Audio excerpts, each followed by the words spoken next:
Good morning. Today's session we are going to discuss about basic input and output.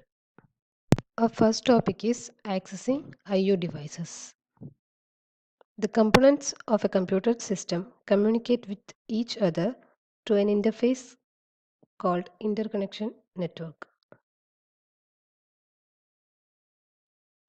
This interconnection network consists of circuits needed to transfer information between the processor, the memory unit, a number of I/O devices. The processor, memory unit, and a number of I/O devices 1 through N.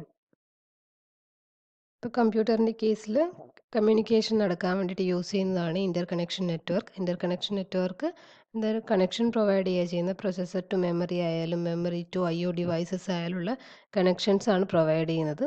ഈ interconnection network എന്ന് പറഞ്ഞു കഴിഞ്ഞാൽ address bus, data bus, control bus ഇതൊക്കെയാണ് ഇൻ്റർകണക്ഷൻ നെറ്റ്വർക്കായിട്ട് act ചെയ്യുന്നത്. അതായത് നമുക്ക് അഡ്രസ്സ് പാസ് ചെയ്യേണ്ടെങ്കിൽ അഡ്രസ് ബസ്സിലൂടെയാണ് പാസ് ചെയ്യുന്നത്. അപ്പോൾ ഒരു I/O ഡിവൈസിന് പ്രൊസസ്സറിലേക്കോ മെമ്മറിയിലേക്കോ ഒരു അഡ്രസ്സ് പാസ് ചെയ്യണമെങ്കിൽ നമ്മൾ അഡ്രസ് ബസ്സാണ് യൂസ് ചെയ്യുന്നത്. കറസ്പോണ്ടിങ് ആ അഡ്രസ്സിലുള്ള ഡാറ്റ നമുക്ക് ഫെച്ച് ചെയ്തിട്ട് ഡിസ്പ്ലേ ചെയ്യിക്കണമെങ്കിൽ നമ്മൾ ഡാറ്റ ബസ്സാണ് യൂസ് ചെയ്യുന്നത്. ആൻഡ് സം കൺട്രോൾ ഇൻഫർമേഷൻ എന്തെങ്കിലും ഇൻട്രപ്റ്റ് ഒക്കെ ചെയ്തെന്നോ അല്ലെങ്കിൽ എന്തെങ്കിലും sort of control informations pass ചെയ്യണമെങ്കിൽ നമ്മൾ കൺട്രോൾ ബസ്സാണ് യൂസ് ചെയ്യുന്നത്. അപ്പോൾ അതൊക്കെ ഈ ഇൻ്റർകണക്ഷൻ നെറ്റ്വർക്കിലാണ് വരുന്നത്. പിന്നെ നമ്മൾ നേരത്തെ തന്നെ ഡിസ്കസ് ചെയ്തിട്ടുണ്ട്, മെമ്മറി കൺസെപ്റ്റ് നമ്മൾ യൂസ് ചെയ്യുന്ന സമയത്ത് അഡ്രസ്സ് വെച്ചിട്ടാണ് നമ്മൾ മെമ്മറീനെ ആക്സസ് ചെയ്യുന്നത്. മെമ്മറി ലൊക്കേഷൻസിനെ നമ്മൾ റെപ്രസെൻറ്റ് ചെയ്യുന്നത് അഡ്രസ്സ് വെച്ചിട്ടാണ്. അതുപോലെ തന്നെ ഈ അഡ്രസ് ഫീച്ചേഴ്സ് നമ്മൾ എന്ത് ചെയ്യുന്നുണ്ട്, I/O ഡിവൈസസിലും യൂസ് ചെയ്യുന്നുണ്ട്. I/O ഡിവൈസസിനും നമ്മൾ കറസ്പോണ്ടിങ് ഒരു സ്പെസിഫിക് ആയിട്ടുള്ള അഡ്രസ് ഇൻഫർമേഷൻസ് പ്രൊവൈഡ് ചെയ്യുന്നുണ്ട്. For this purpose, each I/O device must appear to the processor as consisting of some addressable locations just like memory.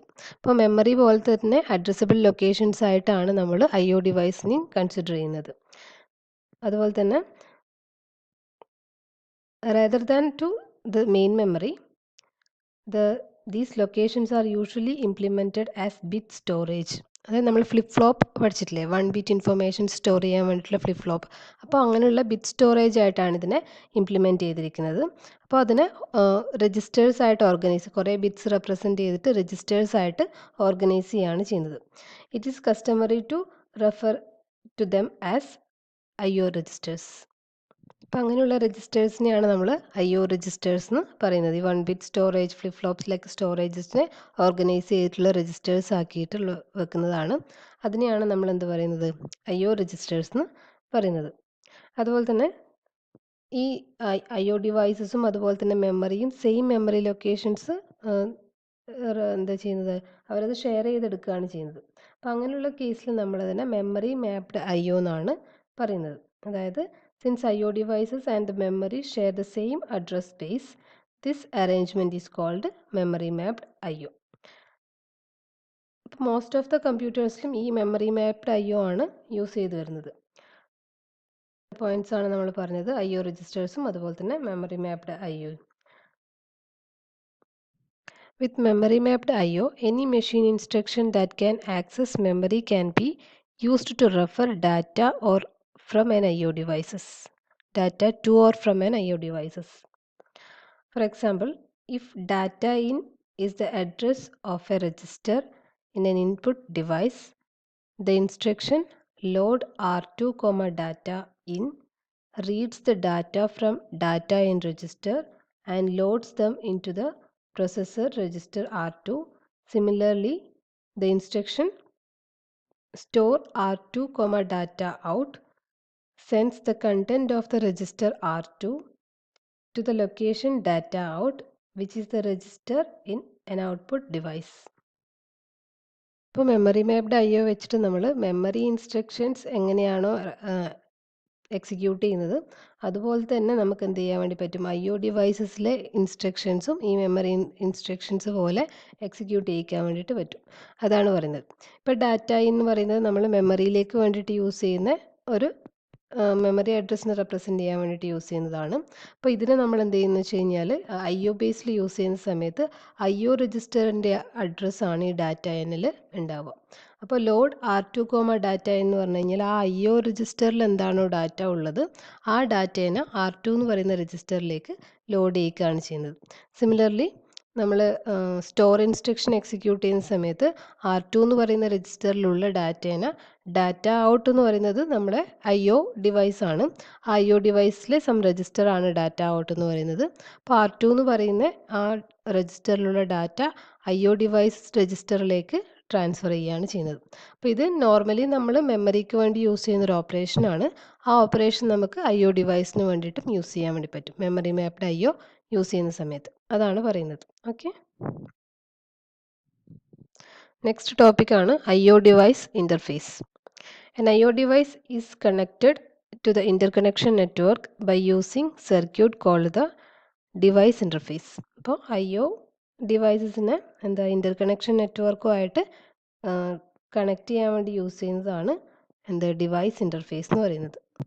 Which provides the means for data transfer and for the exchange of status and control information needed to facilitate the data transfers and govern the operation of the devices. ഇപ്പോൾ device interface എന്ത് ചെയ്യുന്നത് വെച്ചാൽ data ട്രാൻസ്ഫറിന് വേണ്ടിയിട്ട് അതുപോലെ തന്നെ exchange of status information അതുപോലെ തന്നെ control information എന്തെങ്കിലും ഒരു ആക്ഷൻ ഒക്കർ ചെയ്യാൻ ആവശ്യമായിട്ടുള്ള ഈ ഡാറ്റ ട്രാൻസ്ഫറിനും അതുപോലെ തന്നെ കൺട്രോൾ ഇൻഫർമേഷൻ ട്രാൻസ്ഫറിനും അതുപോലെ തന്നെ സ്റ്റാറ്റസ് ഇൻഫർമേഷൻ ട്രാൻസ്ഫർ ചെയ്യാനെല്ലാം എന്ത് ചെയ്യുന്നുണ്ട് ഈ ഡിവൈസ് ഇൻ്റർഫേസ് നമ്മളെ ഹെൽപ്പ് ചെയ്യുന്നുണ്ട്. അതുപോലെ തന്നെ the interface include some registers that can be accessed by the processor. അപ്പോൾ ഇൻ്റർഫേസിൻ്റെ അത് സം രജിസ്റ്റേഴ്സ് ഉണ്ടാവും, അത് പ്രൊസസ്സറിന് ആക്സസ് ചെയ്യാൻ പറ്റുന്ന രീതിയിലായിരിക്കും അറേഞ്ച് ചെയ്തിട്ടുണ്ടാവുക. One register may serve as a buffer for the data transfer. അപ്പോൾ ഒരു രജിസ്റ്റർ എന്ത് ചെയ്യുന്നു വെച്ച് കഴിഞ്ഞാൽ ഒരു ബഫറായിട്ട് ആക്ട് ചെയ്യും. അതായത് നമ്മൾ എൻ്റർ ചെയ്യുന്ന ഡാറ്റാസൊക്കെ സ്റ്റോർ ചെയ്ത് വെക്കാൻ വേണ്ടിയിട്ടുള്ളൊരു ബഫർ, അതാണ് വൺ രജിസ്റ്റർ യൂസ് ചെയ്യുന്നത്. Another may hold information about the current status of the device.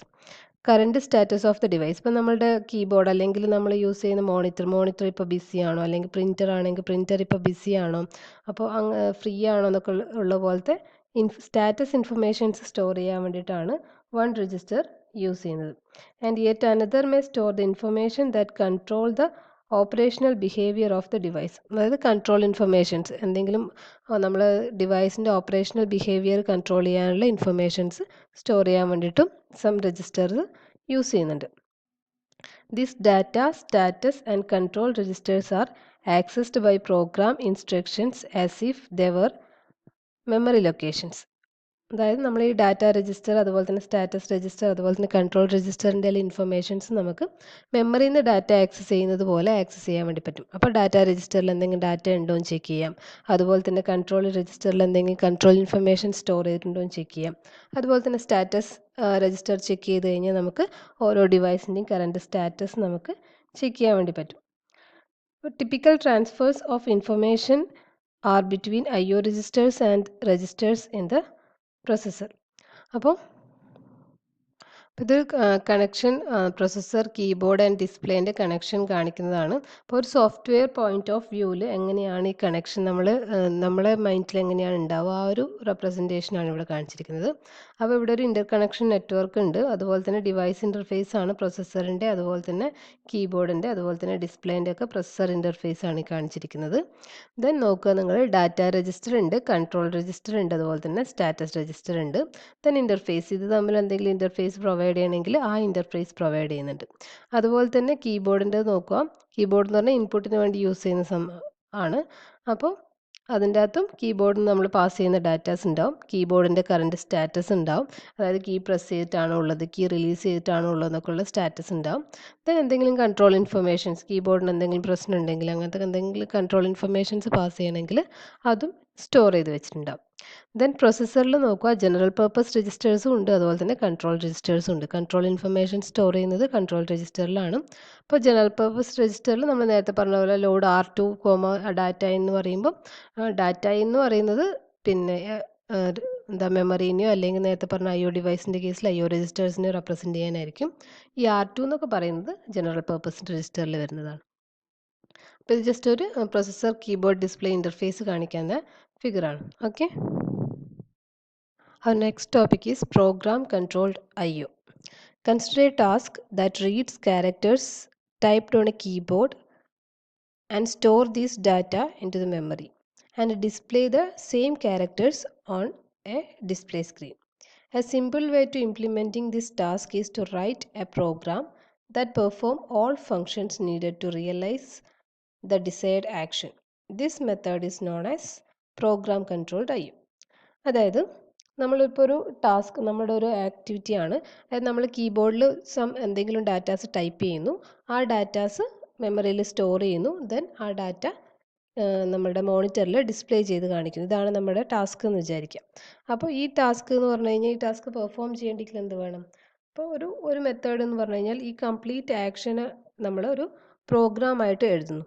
അപ്പം അങ്ങനെ പ്രോഗ്രാമായിട്ട് എഴുതിയിട്ട് ഇതിനെ എക്സിക്യൂട്ട് ചെയ്യുന്നതിനെയാണ് പ്രോഗ്രാം കൺട്രോൾഡ് I/O എന്ന് പറയുന്നത്. അതായത് ഒരു I/O ഓപ്പറേഷനാണ്. ഇൻപുട്ടിൽ നമ്മൾ കീബോർഡിൽ ഡാറ്റ പ്രസ് ചെയ്യുകയാണ്. ആ പ്രസ് ചെയ്ത ഡാറ്റ എവിടെയോ സ്റ്റോർ ചെയ്യുന്നുണ്ട്. സ്റ്റോർ ചെയ്ത ഡാറ്റേനെ എടുത്തിട്ട് മോണിറ്ററിൽ ഡിസ്പ്ലേ ചെയ്യുന്നുണ്ട്. ഇത്രയും ആക്ഷൻസ് ആണ് നടക്കുന്നത്. അപ്പോൾ ഈ 3 ആക്ഷൻസിനെയും കൺട്രോൾ ചെയ്തിട്ടുള്ളൊരു പ്രോഗ്രാം കോഡ് എഴുതുന്നു. ആ പ്രോഗ്രാം കോഡ് എക്സിക്യൂട്ട് ചെയ്യുന്നു. അപ്പോൾ കീബോർഡിൽ എന്ത് ഡാറ്റ പ്രസ് ചെയ്യുന്ന സമയത്ത് ഈ കോഡ് എക്സിക്യൂട്ട് ചെയ്യും. ആ എക്സിക്യൂട്ട് ചെയ്ത് കഴിഞ്ഞാൽ ഡാറ്റ സ്റ്റോർ ചെയ്യും. ദെൻ ആ ഡാറ്റ മോണിറ്ററിൽ ഡിസ്പ്ലേ ചെയ്യും. അപ്പോൾ ഇങ്ങനെയുള്ളൊരു മെത്തേഡിനെയാണ് എന്ത് പറയുന്നത്? പ്രോഗ്രാം കൺട്രോൾഡ് I/O എന്ന് പറയുന്നത്. ഓക്കെ. ഇപ്പോൾ ഫിഗറിൽ കാണിച്ചിരിക്കുന്നത് കീബോർഡ് ഇൻ്റർഫേസിൻ്റെയും അതുപോലെ തന്നെ ഡിസ്പ്ലേ ഇൻ്റർഫേസിൻ്റെ അകത്തും വരുന്ന ഡാറ്റ സ്റ്റാറ്റസ് കൺട്രോൾ ഫ്ലാഗിനെയാണ്. അപ്പോൾ അതിൻ്റെ അകത്ത് എങ്ങനെയാണ് ഡാറ്റാസ് വരുന്നത് എന്നുള്ളതാണ്. നമുക്ക് നോക്കാം. ഫസ്റ്റത്തേത് കൺട്രോൾ ഇൻഫർമേഷൻ നോക്കുക. KIE എന്ന് പറയുന്നത് കീബോർഡിനെ എനേബിൾ ചെയ്യാൻ വേണ്ടിയിട്ട് യൂസ് ചെയ്യുന്നതാണ്. അതുപോലെ തന്നെ DI ഡിസ്പ്ലേനെ എനേബിൾ ചെയ്യാൻ വേണ്ടിയിട്ടാണ് ഈ കൺട്രോൾ ഇൻഫർമേഷൻ യൂസ് ചെയ്യുന്നത്. ദെൻ KIRQ എന്ന് പറയുന്നതും അതുപോലെ തന്നെ DIRQ എന്ന് പറയുന്നതും കീബോർഡ് റിക്വസ്റ്റിനും അതുപോലെ തന്നെ ഡിസ്പ്ലേ റിക്വസ്റ്റിനും വേണ്ടിയിട്ട് യൂസ് ചെയ്യുന്നതാണ്. റിക്വസ്റ്റ് പ്രൊവൈഡ് ചെയ്യാൻ വേണ്ടിയിട്ട് യൂസ് ചെയ്യുന്നതാണ്. ദെൻ ഈ KIN എന്ന് പറയുന്നത് ഒരു ഫ്ലാഗ് ബിറ്റ് ആണ്. ഈ ഫ്ലാഗ് ബിറ്റ് സെറ്റ് 1 സെറ്റ് ചെയ്ത് കഴിഞ്ഞാൽ മീൻ ചെയ്യുന്നത് ഒരു ഡാറ്റ റീഡ് ചെയ്യാൻ വേണ്ടിയിട്ട് ഒരു ഡാറ്റ വെയിറ്റ് ചെയ്യുന്നുണ്ട് എന്നാണ്. അപ്പോൾ നമ്മൾ ഇടയ്ക്കിടയ്ക്ക് എന്ത് ചെയ്യുന്നത് വെച്ച് കഴിഞ്ഞാൽ KIN ബിറ്റിനെ ചെക്ക് ചെയ്തുകൊണ്ടിരിക്കും. ചെക്ക് ചെയ്തിരുന്ന സമയത്ത് എപ്പോഴെങ്കിലും KIN ബിറ്റ് സെറ്റ് ചെയ്തിട്ടാണുള്ളതെങ്കിൽ നമുക്ക് എന്ത് മനസ്സിലാക്കാം? ഈ കീബോർഡ് ഡാറ്റ ഇവിടെ ഒരു 8 ബിറ്റ് ഡാറ്റ നമുക്ക് വേണ്ടിയിട്ട് വെയിറ്റ് ചെയ്യുന്നുണ്ട് എന്ന് മനസ്സിലാക്കാം. അപ്പം അങ്ങനെ മനസ്സിലാക്കി കഴിഞ്ഞ് കഴിഞ്ഞാൽ നമ്മൾ ഈ ഡാറ്റേനെ റീഡ് ചെയ്തിട്ട് എന്ത് ചെയ്യും? പ്രൊസസ്സറിലേക്ക് സെൻഡ് ചെയ്യും. ഈ കീബോർഡ് ഡാറ്റേനെ പ്രൊസസ്സറിലേക്ക് സെൻഡ് ചെയ്യും. സെൻഡ് ചെയ്തതിന് ശേഷം നമ്മൾ KIN ബിറ്റ് അഗെയിൻ 0 ആക്കി സെറ്റ് ചെയ്യും. എന്നാലും മാത്രമേ നമുക്ക് നെക്സ്റ്റ് ഒരു ഡാറ്റ വരുന്ന സമയത്ത് ഈ ഫ്ലാഗ് ബിറ്റ് ചെക്ക് ചെയ്യാൻ വേണ്ടി പറ്റുള്ളൂ. സ്റ്റാറ്റസ് 1 ആണോ 0 ആണോ ഉള്ളതെങ്കിൽ 1 ആണെങ്കിൽ നമുക്ക് അഗെയിൻ ഡാറ്റേനെ റീഡ് ചെയ്യാൻ വേണ്ടിയിട്ട് പറ്റും. അപ്പോൾ അതാണ് കീബോർഡിൻ്റെ അകത്ത് നടക്കുന്നത്. അപ്പോൾ അതേ ആക്ഷൻ തന്നെയാണ് ഡിസ്പ്ലേയിൽ നടക്കുന്നത്. ഡിസ്പ്ലേയിൽ DOUT ബിറ്റ് ആണ് നോക്കുന്നത്. DOUT ബിറ്റ് 0 ആണോ 1 ആണോ ചെക്ക് ചെയ്യും. അതായത് ഡിസ്പ്ലേ ഡിവൈസിനെ വെയിറ്റ് ചെയ്യുന്നുണ്ടോ ഇല്ലയോ എന്ന് അറിയാൻ വേണ്ടിയിട്ടാണ്. അപ്പോൾ ഇത് 1 ആണെങ്കിൽ നമുക്ക് ഒരു പ്രൊസസ്സറിൽ ഒരു ഡാറ്റ ഡിസ്പ്ലേ ചെയ്യാൻ വേണ്ടിയിട്ട് വെയിറ്റ് ചെയ്യുന്നത്. നമ്മൾ മോണിറ്ററിന് വേണ്ടിയിട്ടോ അല്ലെങ്കിൽ പ്രിൻറ്ററിന് വേണ്ടിയിട്ടോ ഒക്കെ വെയിറ്റ് ചെയ്യുന്നുണ്ടെന്നാണ് മീൻ ചെയ്യുന്നത്. അങ്ങനെ സെറ്റ് ചെയ്തിട്ടാണുള്ളതെങ്കിൽ നമ്മൾ എന്ത് ചെയ്യും? കറസ്പോണ്ടിങ് ഡാറ്റ നോക്കുക. അതായത് ഡിസ്പ്ലേൻ്റെ അകത്ത് വരേണ്ട ഡാറ്റ ഏതാണെന്ന് ചെക്ക് ചെയ്യും. ഡാറ്റ ചെക്ക് ചെയ്തതിന് ശേഷം ഏത് ഡിവൈസിലേക്കാണ് ഡിസ്പ്ലേ ചെയ്യിക്കേണ്ടതെന്ന് വെച്ച് കഴിഞ്ഞാൽ ആ ഡിവൈസിലേക്ക് അതിനെ ഡിസ്പ്ലേ ചെയ്യിക്കും. അതാണ് ഇതിൻ്റെ അകത്ത് നടക്കുന്ന ആക്ഷൻ. അപ്പോൾ ഇത്രയും കാര്യങ്ങളാണ് ഇന്ന് ഡിസ്കസ് ചെയ്തിട്ടുള്ളത്. ഇനി നിങ്ങൾക്കൊരു ഒരു വർക്ക് ചെയ്യുന്നതാണ്. സ്റ്റാക്ക് അതുപോലെ തന്നെ സബ് റൂട്ടീൻ എന്ന് പറയുന്ന 2 ടോപ്പിക് നിങ്ങൾ നേരത്തെ തന്നെ പഠിച്ചിട്ടുള്ളതായിരിക്കും. സ്റ്റാക്ക് എന്താണ്, അതുപോലെ തന്നെ സബ് റൂട്ടീൻ എന്താണെന്നും. അതിൻ്റെ നോട്ട്സ് റെഡിയാക്കാൻ വേണ്ടിയിട്ടാണ്. അതിൻ്റെ ടെക്സ്റ്റ് ഞാൻ നിങ്ങൾക്ക് ടെക്സ്റ്റിൻ്റെ ഫോട്ടോ നിങ്ങൾക്ക് അയച്ചു തരാം. അത് വായിച്ചിട്ട് നിങ്ങൾക്ക് മനസ്സിലായ രീതിയിലൊരു നോട്ട് റെഡിയാക്കിയിട്ട് ഇങ്ങോട്ടേക്ക് സെൻഡ് ചെയ്ത് തരണം. ഓക്കെ. നോട്ട് ഞാൻ ഈ ക്ലാസ് കഴിഞ്ഞിട്ടാകുമ്പോൾ നിങ്ങൾക്ക് സെൻഡ് ചെയ്ത് തരാം. അതിനുശേഷം നിങ്ങൾ വായിച്ച് നോക്കിയിട്ട് അത് ഒന്ന് കറക്റ്റ് ചെയ്തിട്ടൊരു നോട്ടിൻ്റെ ഒരു ഫോമാറ്റിലാക്കിയിട്ട് അയച്ചു തന്നാൽ മതി. ഓക്കെ.